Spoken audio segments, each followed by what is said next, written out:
Assalamualaikum warahmatullahi wabarakatuh. Kami dari kelompok 2 dari Universitas UGM Ciledug, kelas 17.6B.12, yang ingin mempresentasikan tentang isi 3 jurnal audit teknologi informasi menggunakan framework COVID yang beranggotakan dari Diki Julianto, Fauza Fathiakila, Fauzan Dwi Alfianto, Samsul Bahri, Rayhan Alban Hermawan, dan Dimas Arfi Saputra.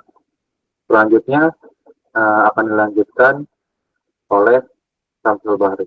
Baik, saya akan menjelaskan tentang jurnal 1, yaitu audit tata kelola teknologi informasi Rumah Sakit Umum 10 menggunakan framework COVID 2019. COVID Framework 2019, COVID 2019, kerangka kerja dari ISACA, membantu organisasi menyelaraskan TI dengan strategis bisnis, mengoptimalkan investasi TI, dan mengendalikan kinerja TI.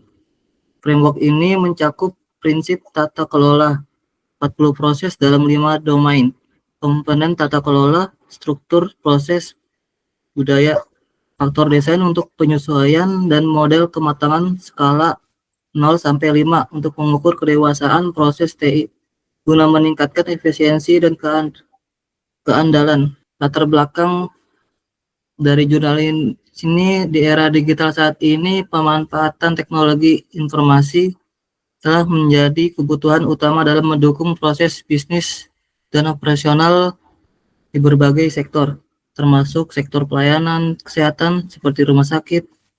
Teknologi informasi mampu meningkatkan efisiensi, akurasi, dan kecepatan layanan.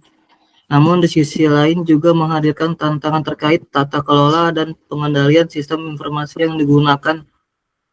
Rumah Sakit Umum 10 merupakan salah satu instansi layanan kesehatan yang telah menerapkan sistem informasi manajemen rumah sakit dalam kurung SIMRS untuk menunjang kegiatan operasionalnya.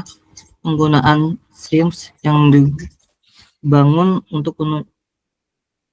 oleh pihak ketiga atau outsourcing menjadikan sistem ini sangat krusial. Gangguan terhadap sistem dapat langsung berdampak pada kelancaran pelayanan pada pasien. Oleh karena itu, diperlukan tata kelola TI yang baik agar keberlangsungan dan aktivitas sistem dapat dijaga. Tujuan audit dari jurnal ini yaitu 1. Menilai tingkat kapabilitas proses TI. 2. Mengetahui dan mengukur tingkat kapabilitas atau capability level dari proses-proses TI yang berjalan di rumah sakit umum berdasarkan framework COVID 2019. Bisa mengidentifikasi titik krisis tata kelola TI. Yang keempat, mengidentifikasi area-area kritis yang memerlukan perhatian dalam tata kelola TI, seperti perangkat keras, perangkat lunak, jaringan, dan sumber daya manusia. Yang kelima, mengevaluasi kesesuaian tata kelola TI dengan tujuan bisnis. Yang keenam, memastikan bahwa pengelolaan teknologi informasi di rumah sakit umum selaras dengan strategi dan tujuan bisnis organisasi, khususnya dalam mendukung SIMS dalam kurung sistem informasi manajemen rumah sakit. Proses audit dari jurnal ini yaitu identifikasi permasalahan. Permasalahan yang diidentifikasi meliputi ketidakmerataan pembaruan perangkat keras dan lunak pendukung SIMS di Rumah Sakit Umum X yang menyebabkan pekerjaan yang tidak berfungsi secara optimal. Selain itu, tata kelola penempatan kabel yang belum diperbaharui menyulitkan proses maintenance oleh unit IT, sehingga jaringan WiFi dan LAN tidak optimal. Kurangnya kuantitas unit IT yang menangani SIMS juga menyebabkan penanganan masalah yang kurang optimal. Pengumpulan data. Pengumpulan data dilakukan melalui wawancara dengan pihak-pihak terkait seperti Direktur Rumah Sakit Umum X, Manajer IT, dan Kepala IT untuk mengidentifikasi titik kritis serta melalui kuesioner yang diberikan kepada responden dari berbagai posisi di rumah sakit, seperti direktur, manajer IT, dan manajer marketing untuk menilai tingkat kapabilitas proses TI. Baik, selanjutnya akan dipresentasikan oleh rekan saya bernama Pak Ujan. Oke, selanjutnya proses audit. Metode yang digunakan dalam penelitian ini meliputi wawancara dengan pihak terkait seperti Direktur Rumah Sakit Umum, manajer IT, dan kepala IT untuk mengidentifikasi titik kritis serta penyebaran dan analis kuesioner capability kepada responden dari berbagai posisi di rumah sakit, seperti direktur, manajer IT, dan manajer marketing, untuk menilai tingkat kapabilitas proses TI. Selanjutnya ada penentuan framework audit, menjelaskan mengenai hasil dari identifikasi proses TI dengan titik kritis. Berdasarkan tujuan, penyelesaian serta titik kritis, diperoleh 4 proses TI yang akan menjadi fokus utama dalam proses audit yang terdiri dari AP014 yang mengenai mengelola data, DSS04 mengenai pengelola kontinuitas, BAI09 mengenai mengelola aset-aset, serta APO07 mengenai mengelola sumber daya manusia. Seperti contohnya gambar yang ada di bawah. Untuk selanjutnya, merupakan hasil kuesioner dari AP014 dengan responden sebanyak 3 orang yang terdiri dari Direktur Rumah Sakit Umum X, Manajer IT, dan Manajer SDM. Penentuan nilai capability AP014 dilakukan dengan menggunakan metode modus, yaitu menentukan nilai berdasarkan nilai yang paling sering muncul. Hasil dari kuesioner menunjukkan nilai APO14 berada pada level 4. Tabel 7 menjelaskan mengenai hasil kuesioner dari DSS04. Gambar berikut ada di bawah. Tabel 7 merupakan hasil kuesioner dari DSS04 dengan responden sebanyak 3 orang yang terdiri dari Direktur Rumah Sakit Umum X, Manajer IT, dan Manajer Marketing. Penentuan nilai capability DSS04 dilakukan dengan menggunakan metode modus, yaitu menentukan nilai berdasarkan nilai yang paling sering muncul. Hasil dari kuesioner menunjukkan nilai DSS04 berada pada level 3. Tabel 8 menjelaskan mengenai hasil kuesioner dari BA109. Berikut gambarnya ada di bawah. Hasil jurnal 1. Hasil dari jurnal ini menunjukkan bahwa tata kelola teknologi informasi dari Rumah Sakit Umum X perlu diperbaiki berdasarkan penilaian tingkat kapabilitas proses TI yang dilakukan menggunakan framework COVID 2019. Audit menemukan 4 titik kritis utama pada domain AP014, DSS04, BAI09, dan APO07.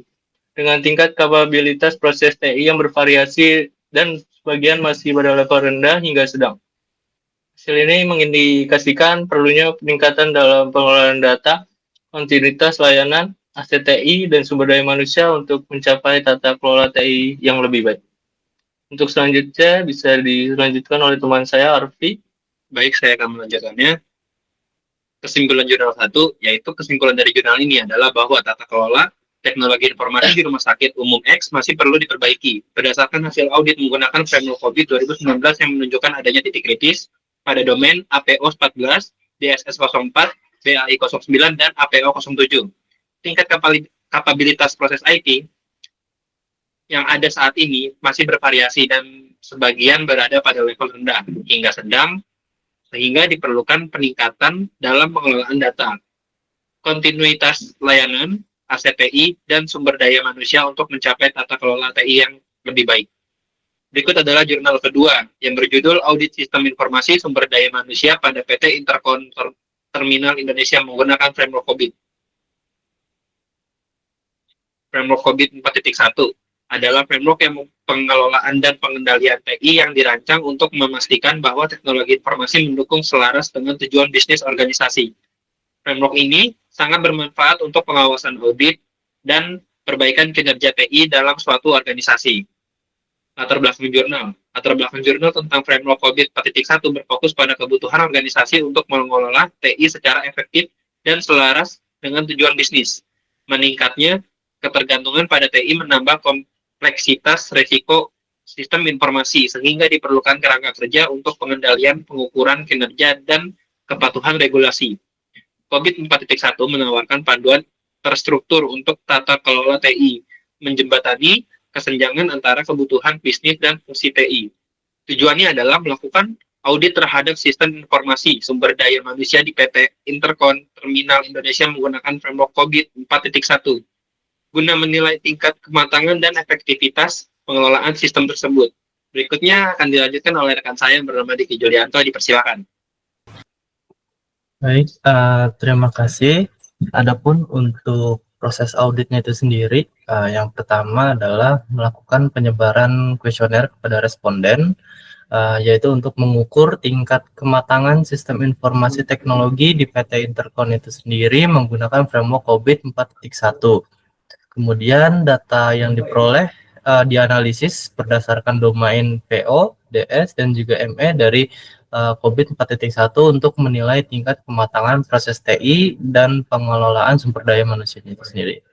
Kemudian ada identifikasi masalah, yaitu rendahnya tingkat kematangan sistem pengelolaan informasi sumber daya manusia di PT Intercon yang masih berada di level 3 yang menurut framework COVID itu sendiri.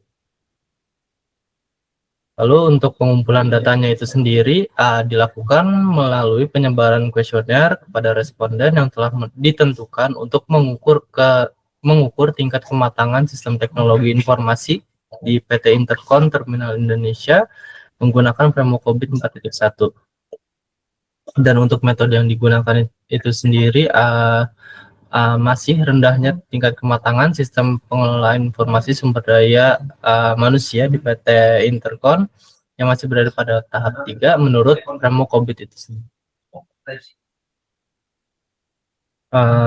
Kemudian untuk penentuan framework auditnya itu sendiri bisa dilihat berdasarkan gambar berikut. Jadi dengan adanya maturity level rata-rata di 2,87, PT Intercon itu sendiri sudah mendekati level 3, yaitu define process, untuk menunjukkan proses sistem informasi SDM telah terdokumentasi, namun belum optimal. Domain ME2 dan PO7 juga masih memiliki kesenjangan.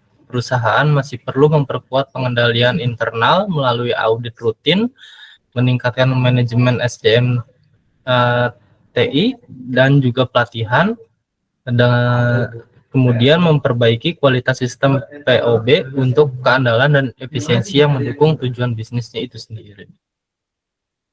Dan untuk hasil jurnal kedua ini menunjukkan bahwa kematangan sistem informasi sumber daya manusia di PT Intercon sudah berada di level 3 atau define process, dan juga beberapa subdomain yang memerlukan peningkatan untuk mencapai tingkat kematangan yang lebih tinggi.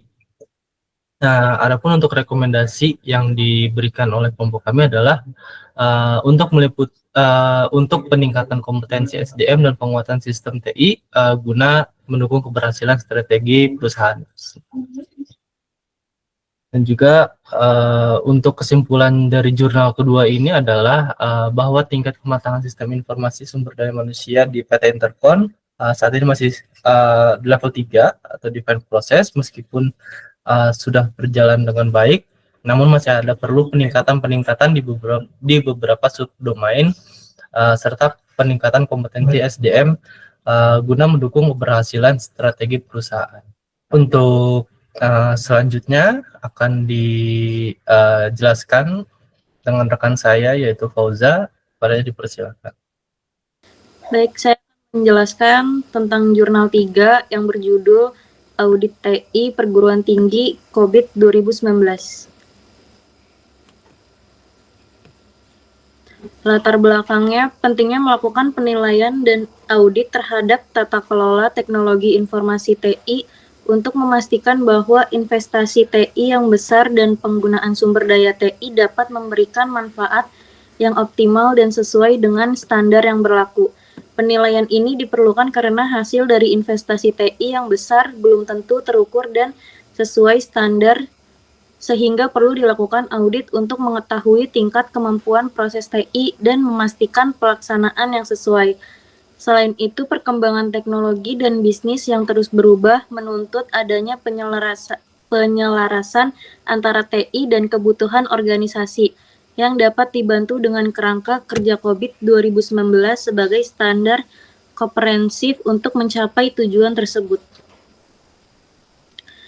Tujuan dari jurnal ini adalah untuk mengukur ketercapaian implementasi tata kelola teknologi informasi TI di lingkungan perguruan tinggi berdasarkan framework COVID 2019. serta menjadi landasan dalam pembuatan kerangka kerja tata kelola TI yang sesuai dengan kebutuhan perguruan tinggi tersebut. Proses audit, yang pertama ada identifikasi permasalahan, belum tercapainya beberapa tujuan dalam domain MEA dan DSS yang menunjukkan adanya gap dalam pengelolaan tata kelola TI di perguruan tinggi, objek penelitian. Selain itu, aktivitas yang dilakukan masih bersifat awal dan tidak terorganisir dengan baik, sehingga perlu dilakukan penilaian dan perbaikan proses tata kelola TI agar dapat meningkatkan efektivitas dan efisiensi pengelolaan TI di perguruan tinggi tersebut. Pengumpulan data dilakukan melalui dua metode utama, yaitu studi literatur dan studi lapangan. Studi literatur dilakukan dengan mencari dan mengumpulkan data, informasi, dan bahan dari buku literatur dan artikel terkait metode COVID 2019, tata kelola TI, metode penelitian, dan pengolahan data. Metode yang digunakan gabungan antara pendekatan kualitatif dan kuantitatif. Data dikumpulkan melalui wawancara langsung dan online dengan responden yang terkait langsung dengan implementasi tata kelola TI di perguruan tinggi. Analisis data dilakukan menggunakan alat dari framework COVID 2019 seperti Design Toolkit untuk menilai tingkat kematangan proses TI dan melakukan visualisasi data dalam bentuk grafik. Selanjutnya akan dijelaskan oleh rekan saya, Raihan Albani. Nah, selanjutnya penentuan framework audit pada kerangka kerja COVID 2019 yang digunakan untuk mengaudit tata kelola teknologi informasi, menjadi pada domain monitor, evaluasi, dan akses MEA, serta domain delivery service support DSS. Berikut adalah gambarnya. Selanjutnya penentuan framework audit rata-rata pada domain MEA adalah 31% dan domain DSS adalah 35%. Dapat dilihat dari tabel di atas, jika pengelolaan data faktor desain mengaruhi pengolahan data aktivitas, contohnya MEI 03, MEA 03 berdasarkan tabel tersebut mengelola kepatuhan dengan persyaratan eksternal dianggap tidak penting dilakukan oleh PTOP. MEI 01 berada pada level 1 dengan target capability level 2. Hal tersebut disebabkan dalam melakukan serangkaian aktivitas yang berkaitan dengan mengelola kinerja dan memantau kesesuaian tergolong jarang dilakukan. DSS 01 berada pada level 1 dengan target capability level 4. Proses tersebut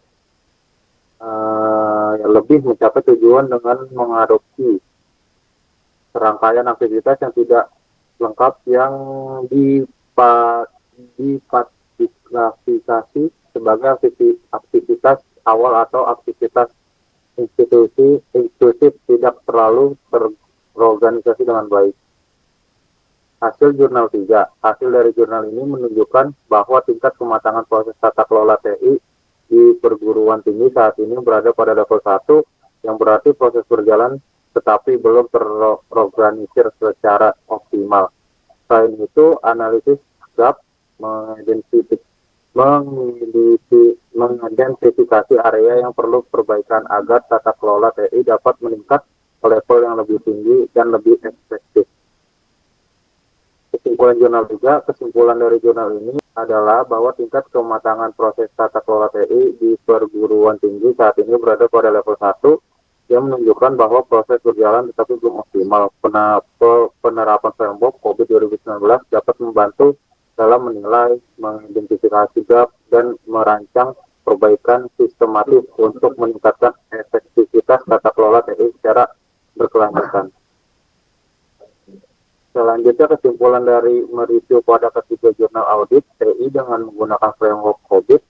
Ketiga jurnal menegaskan efektivitas COVID sebagai kerangka audit TI yang serbaguna, mengidentifikasi kekurangan kritis di RSU, X, PT Interkon, Terminal Indonesia, dan Universitas PTOP, serta memadu perbaikan tata kelola TI untuk mendukung efisiensi operasional pelayanan pasien dan proses akademik, meskipun memiliki keterbatasan seperti temuan spesifik konteks COVID memungkinkan penyelarasan TI dengan tujuan strategis melalui audit berkala, memastikan pengelolaan sumber daya yang optimal dan keberhasilan organisasi yang berkelanjutan.